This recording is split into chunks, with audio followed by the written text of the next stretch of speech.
Wow, I'm batting. I've already struck out with this video, and now I'm back to back because I had the first video failed. Then I recorded a follow up to that, and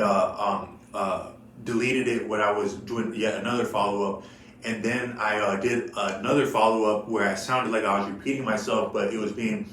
intended to be original as it appears on this channel. And then I had been talking to a camera that wasn't running, I'm really pressing for this one to get this one off.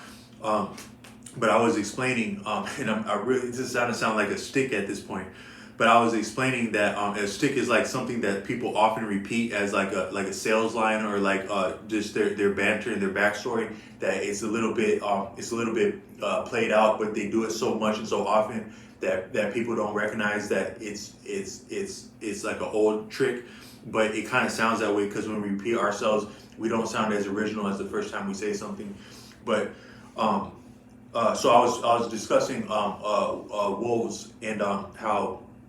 I once had perceived I came across what was a veritable wolf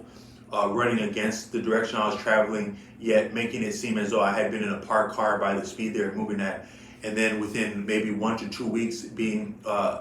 within a mile of that place on a completely different business, doing 1099 delivery work, I had arrived at a delivery and perceived what would appear to be a large wolf, an actual wolf, or a large stray dog within city limits on a city block in the middle of the night, about a block and a half away. And I also was saying that it is not unlikely that wolf could have been aware of my approaching. One is that I think I put in another video that I had yet to upload, is that I once had a friend who was Native American, or maybe that was a previous video, and in the area where I was doing deliveries, and one of my supervisors was whistling, and my friend who was Native American encouraged him not to whistle, that it was inauspicious. And he didn't explain his reasoning, but I could feel that he meant what he said, and there must be some truth to that. And then that boss continued to whistle as a smart aleck, and it was a pretty bad look. But then a few years later, I came across a channel called Navajo Teachings on YouTube, and I think the stronger word for that nation would be Dene. But that elder who was sharing some of that wisdom, and I think that I've also met people from yet another Native American nation in a different training, and my experience around them was that some of the Native Americans, they guard their teachings because they are aware of the histories of appropriation, and then some of their very teachings being maybe profited on or used against them. But this person that does the Navajo teachings, I think he has made an effort to share some of their teachings and understandings, as he is a living elder, inheritor, and custodian of the true lineage and traditions. But there had been a little bit of danger from some of that wisdom and that heritage being passed on verbally. The Order Osho says that some of our strongest transmissions have always been verbal as human beings, or oral history. And then this elder on that channel was making some of these teachings available to the general public in an effort to preserve that heritage and lineage, which was maybe, in his estimation, becoming endangered of being lost to some degree, just because of dynamics of the lifestyles of the youth, or maybe disinterest of the youth. I recant that statement. I don't mean to say that any people are disinterested in their own heritage, but sometimes we have different lines of heritage can become in danger of being lost, and that's also true of the people that I come from in Africa, as my father has told me. So I'm both of a dual ethnicity, being African and Anglo-American, but then my father is also of a dual African ancestry of two two similar but different people in Africa, and he's expressed at different times that he can speak the actual real language that doesn't have a date that we know of that it came from. It's a very ancient and living human language, and when he speaks it, it sounds almost like living poetry when he talks about anything in that language with someone. But he's said at different times that there's been a concern on their end of that language and that heritage being lost because of some of the influence of like Western languages and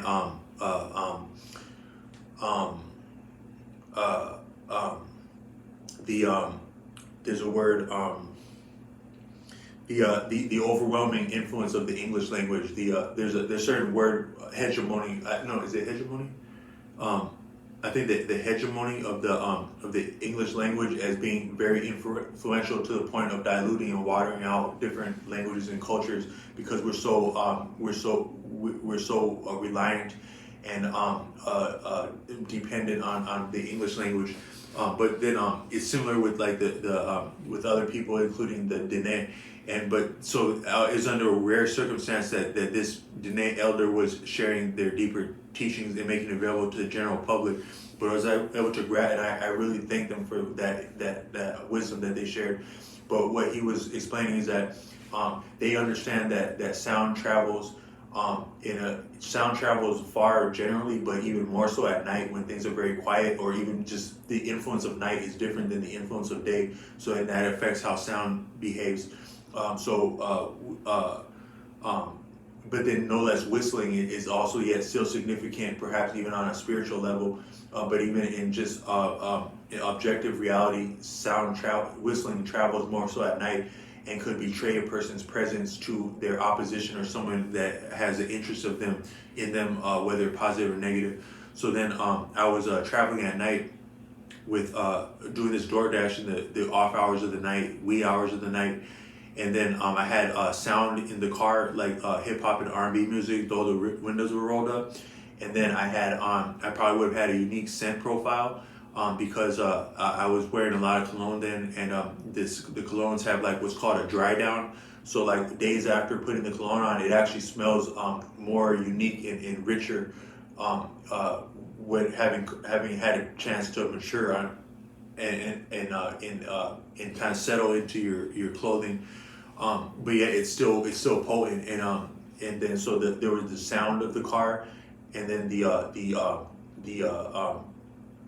scent that I would have had, and I was also employing a different animal and human scents as a complement to the cologne that are known to be attractive. And I was saying that I probably have or at least then had a unique scent profile, both among humans, being a connoisseur of fragrance, but then also more so probably with animals that can perceive these things. I've been told that a bear can smell something as far as 100 miles away. A bear's having a stronger sense of smell than a dog, but dogs still having an incredible sense of smell. And then I also was alluding to in that other previous video that it is not. It could be that different animals of prey experience time differently and even fate and destiny differently than we do as humans. Like if you think about like when an animal like a wolf or something actually is able to win a kill of something or like kill something, how significant that it is that animal lost its life like that instantly right there to have its fate settled once and for all and perhaps exist no more after that. Then the wolf's ability to locate the animal, engage it at that fitting venue, take the life of that animal, and then yet have its life sustained where it could have lost its life had it not one that appreciated that. Just the relish that a wolf has with a carcass or animal of prey. It is such a deep experience in the relish of them eating that carcass that they might experience what eventualities, which are like outcomes of real experience and consecrated outcomes of destiny and fate. What these eventualities actually are experienced like as a wolf relishing in its prey. But then how in a sense they might actually experience what we know of as destiny differently, both in pursuing a prey, but then also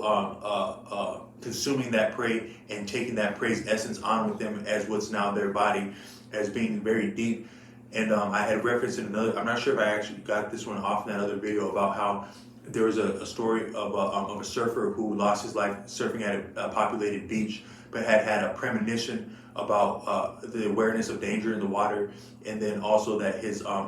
friend had encouraged him to disregard his premonition, where he suffered a very fateful and violent death in the water. And I was just putting forward that it's not unlikely that there was some kind of relationship forming in connection between that creature, the shark, and then its prey, and that it could have overlapped and somehow crossed the threshold of both fate, destiny, and what we know of as linear time, to where it is a deeper experience in terms of eternity. And then also just the senses of the creature, like a shark, and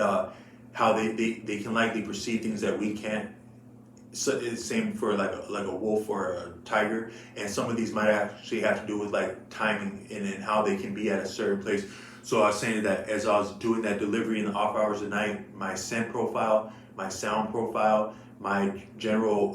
goings on in the city that could not necessarily be unknown to an animal that I had once crossed paths with, if that was the same wolf within maybe a week or that, and then also some level of prescience or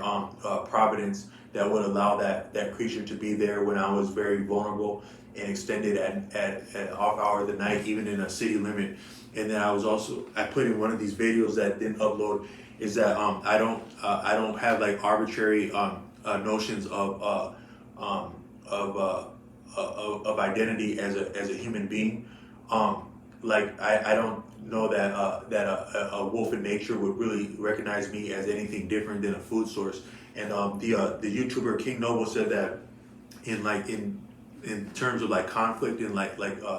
different forms of conflict, it's not how you perceive yourself, it's how your opposition perceives you, is what you are for all intents and purposes. So for me to assume that because I walk on two legs, that a wolf is going to respect my bearing as a man and as a non-food source, I'm not going to run with that in the middle of the night around a stray wolf, or on a wolf or a stray dog, and think that I have any kind of entitlement as a human being and not just a food source. So I had I pulled up in the middle of the night and I saw a wolf or a large stray dog run across the street about a block and a half away. And then I should have aborted the mission at that point, but I decided to walk the delivery about 10 yards to a door and then take a picture nervously. And then I think I had seen the wolf like maybe one more time about a block away, running at a hectic yet somewhat purposeful and sporadic trot in direction, half trot, half sprint. And then I ran back to the car shamelessly, and then I probably made sound like with my keys and made a lot of vibration with that. And then as I got back in the car, the wolf appeared again soon, probably within about maybe I'd say about 10 meters, somewhere between 5 and 10 meters, and it appeared that it had been on me that whole time, and it was becoming. It was coming into my awareness because it couldn't avoid it, but it's more of like a frantic type of stalking and pursuing, where it's both interested in you and eager, and it's not quite sure if you're a food source, if you're not, if you're a friend, if you're a foe, but yet it's on the move and it's running and it's getting closer to you, and if it needs to, it can slake its lust for flesh on you. So I want to say that a lot of danger is maybe similar to that experience of being stalked by a wolf, which may be somewhat different than being stalked by a cat. Which is just that you start to see something in your awareness, but the depth, the speed at which you see it cross your awareness, and the range is random, and it's also unexpected to you. So you see it a couple of times far off, and then boom, it's on you. So that might be what it's like to be stalked by a wolf or a lone wolf or other forms of danger. And I said that I'd also been pursued in a similar way by a human who was interested in extorting me when I was earning income doing food deliveries in a downtown area, where I had been bound by a particular store. So my emotions were more easily anticipated in that sense. But it was very similar, like seeing a figure or a character appear, kind of like maybe like a little bit sketchy, but then at more and more frequency and at different rates and depths. But then all of a sudden now I'm having someone attempting to extort me, and then it might be similar with the wolf. But then I also was wanting to say that dangers and detriments don't always have to look like something as mean as a wolf. But they can just be things that are appearing in our life that are sometimes both people themselves, but then also objects that are affected by people. They can start to speak on both a conscious and unconscious level, where something appears in your experience that might be a little bit out of place, but whether directly or subconsciously, whoever has been engaging with that object has some type of relationship or bearing to you, whether either of you know that. So the appearance of that object in your awareness is yet significant and is perhaps interviewing you for some type of outcome within your fate and your destiny, and is getting to know you and it's getting closer to you. And these can be things that are very unassuming, benign, but they can amount to a painful experience. And I was talking about, like, if you have say you're attracted to someone that has some kind of presence in your life, and they're yet indifferent to you or likely to reject you, but yet you're actually feeling something for this person. And sometimes when we have strong, there's like that metaphor or image of Cupid spitting an arrow, and I think that matters of the heart are very similar, where it is actually something bigger than us and our doing. Whether it succeeds in rare circumstances or more so, probably at least in my experience, doesn't succeed, there's yet still something bigger that is influencing something between you. And then if you are left high and dry, which no one owes us anything, including love and affection, but yet you are somehow falling for someone that it would as soon have nothing to do with you. That's something that you have to face and deal with, and you can grow from and get better from. And so it's a strange opportunity, but a very difficult experience that many people can. That happens for many people, but a lot of us might have a vocabulary or context for how to handle that, and it's always difficult. But I just meant to say, if that were to be the case, and you had, like, say you're going to school and you have someone that is really attractive to you, and then like you see their cell phone like on a table, like prominently, that cell phone has a particular look. If you really do like that person, and it's like a cool looking cell phone, that's going to be something as sexy and potent as like a loaded gun lying around in how it looks to you. And yet I want to say that in terms of your feelings and heart, it can be as dangerous as an actual gun, because that might be the very a device that they're using when they break your heart, which is not that they owe you anything or that you have any say so in what they do, but just that thing that it became clear to you in your awareness, and you weren't looking for it, but it presented itself to you, and then you see something else, and you see something else, and then boom, maybe you see that person making out with someone or having a conversation where they're laughing and asking questions of someone, how you wish they would engage you. That's going to feel like some maybe lesser form of heartbreak, but you had been approached by it. You saw them, then you maybe heard their voice, then you maybe saw like that sexy cell phone they had. So it's this experience of a painful experience is becoming in your awareness and coming closer to you, similar to being pursued by a wolf. And then I was saying in that video with the analogy to Pulp Fiction, where the person had injured a person they weren't intending to, somehow are in this world in this life where it's there's an equal and opposite reaction. and we are impacting and relating to one another indirectly with our authentic lives in ways that we sometimes don't intend. So sometimes just a beautiful person appearing in your life can be almost like the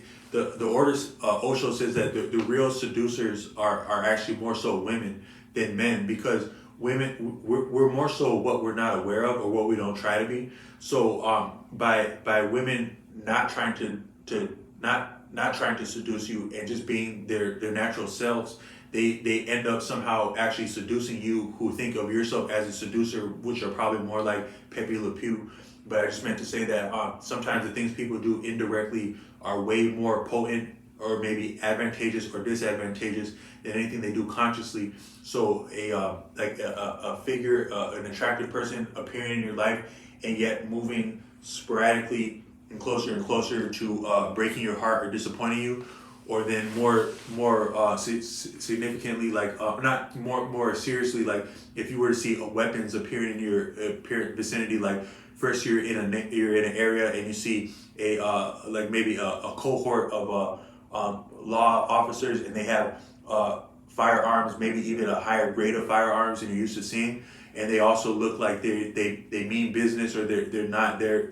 those aren't for show. That gives you a little indication of the environment you're in. And then not too long later, you see another person, maybe has nothing to do with law enforcement, yet they have some type of weapon you can perceive. You've just seen two weapons appear in your experience. Not necessarily, you can't at this point draw a direct correlation between both those appearances, but they did saliently feature in your experience. And then not too long later, you actually have an experience not too far away where a person makes a pass or attempt at your life with a weapon, and these other appearances of weapons were loosely or indirectly related to that event, that circumstance that you experienced. However, they were still a part of it and a foreboding of it, and leading, and maybe indirectly leading into it. So I want to say it can be the same with like the appearance of an attractive person, or maybe their cell phone, or just any other, and also behaviors with people where I was saying, like, these people in our life, they do different behaviors where they betray, like what's like a mocking, or a mock trial, or just a very gentle initial run at a deeper insult or blow. And they're actually working up to it, whether they know it or not. And in these other circumstances, the circumstance itself is working its way up and practicing to met some kind of blow to us. I'm suggesting, and that and like what can start as very maybe seemingly benign or innocent, like a cub harassing small creatures, and then later that those very instincts and behaviors lead into them viciously and poignantly slaying like an antelope in front of its loved ones, and it is now choking on its blood, with these same instincts that the cub had worked and practiced up, and that they were in a different form, more subtle, kind of like a seed, but they were as potent as it was playing with or harassing like a small creature, as when they were slaking their hunger or their lust on the gazelle. And then it's similar with just different people in our life, where it might be like like mocking us here, or like brandishing an actual weapon, like and that these are actually very potent indications, but also seeds that they come back all the way around to a real real outcome that might be painful or detrimental if we hadn't recognized these earlier indications and responded in kind. So that's what I'm saying with this approach and perspective, as being similar to being pursued by a wolf, as I understand that, which may yet be different than being pursued by a big cat or something like that. But I hope this can be valuable to someone, and I offer you respect and enjoyable experiences as you're able to find them, and being productive in your way as you make your way towards those experiences. Peace.